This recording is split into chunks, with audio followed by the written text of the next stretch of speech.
నమస్తే and welcome to hit TV. వచ్చే ఎన్నికల కోసం రాజకీయ పార్టీలు సిద్ధమవుతున్నారు. గెలుపు దిశగా పరుగులు పెడుతూ కొత్త వ్యూహాలను రచిస్తూ ముందుకు సాగుతున్నారు. ఇలాంటి టైంలో కొందరు పొత్తులతో ముందుకు వెళుతుంటే ఇంకొన్ని పార్టీలు ఒంటరిగానే బరిలోకి దిగుతున్నాయి. అయితే ఇలాంటి టైంలో ఓ పార్టీ సీట్ల కోసం పట్టుపట్టి కూర్చుందట. ఆ పార్టీ అడిగినన్ని సీట్లు ఇవ్వాల్సిందే అంటుందట. ఇంతకీ ఈ సీట్లు లొల్లేంటి? ఏంటా మ్యాటర్? Let's watch.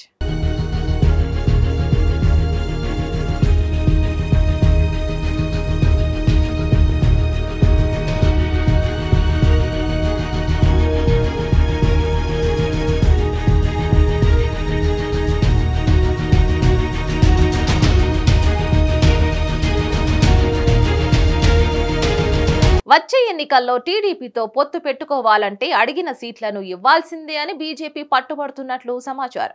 పొత్తు సీట్ల సర్దుబాటుపై చంద్రబాబు నాయుడు ఇటీవల ఢిల్లీకి వెళ్లి కేంద్ర హోంశాఖ మంత్రి అమిత్ షాతో సమావేశమైన విషయం తెలిసిందే. మరి ఆ చర్చల్లోనే బీజేపీకి 35 అసెంబ్లీ, 8 లోక్సభ సీట్లు కేటాయించాలని అమిత్ అయితే గట్టిగా చెప్పారట. అయితే చంద్రబాబు మాత్రం 4 పార్లమెంటు, 15 అసెంబ్లీ సీట్లు ఇస్తామని చెప్పినట్లు పార్టీ వర్గాలు చెప్పాయి. అందుకు అమిత్ షా ఒప్పుకోలేదట. 2014 ఎన్నికల సమయంలో పొత్తు పెట్టుకున్నప్పుడే 15 అసెంబ్లీ, 4 పార్లమెంటు సీట్లలో పోటీ చేసిన విషయాన్ని అమిత్ షా గుర్తు చేశారట. పొత్తు పెట్టుకుని బీజేపీ పోటీ చేసినా ఒకటే, ఒంటరిగా పోటీ చేసినా తనకు ఒకటే అన్న పద్ధతిలో అమిత్ షా చంద్రబాబుకు స్పష్టంగా చెప్పారట. బీజేపీతో పొత్తు పెట్టుకోవాలంటే తాము అడిగిన సీట్లు ఇవ్వాల్సిందే అని ఖచ్చితంగా అమిత్ షా చెప్పినట్లు సమాచారం. ఇక దాంతో సీట్ల సంఖ్యపై పార్టీ నేతలతో కూడా మాట్లాడి ఏ సంగతి చెబుతానని చెప్పి చంద్రబాబు వచ్చేశారు. ఇక్కడ అసలు మ్యాటర్ ఏంటి అంటే, బీజేపీ అడిగినట్లు 35 అసెంబ్లీ, జనసేనకు 28 సీట్లు ఇస్తే రెండింటికే 63 అసెంబ్లీ సీట్లు పోతాయి. అలాగే 10 పార్లమెంటు సీట్లను వదులుకోవాల్సి ఉంటుంది. పార్లమెంటు సీట్లు బీజేపీకి అవసరం, అలాగే అసెంబ్లీ సీట్లు చంద్రబాబుకు ముఖ్యం.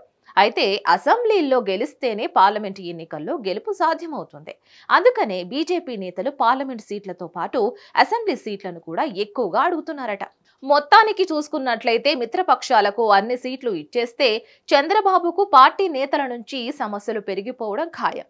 1% ఓట్ల షేర్ కూడా లేకుండానే అన్ని అసెంబ్లీ, పార్లమెంటు సీట్లను బీజేపీ అడగడం అన్యాయమని జనసేన నేతలు మండిపడుతున్నారట. 5.6% ఓట్ షేర్ ఉన్న తమ పార్టీకి చంద్రబాబు ఇంకెన్ని సీట్లు ఇవ్వాలని జనసేన నేతలు పవన్ దగ్గర ప్రస్తావించారట.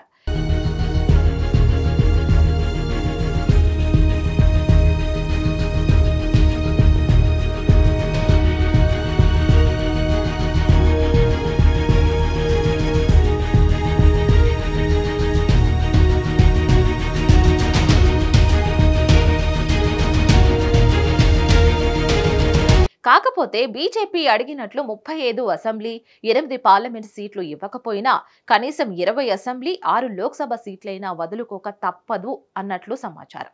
మరి చంద్రబాబు ఎలాంటి నిర్ణయం తీసుకుంటారో చూడాలి. దీనిపై మరిన్ని అప్డేట్స్ కోసం please like, share and subscribe to hit TV.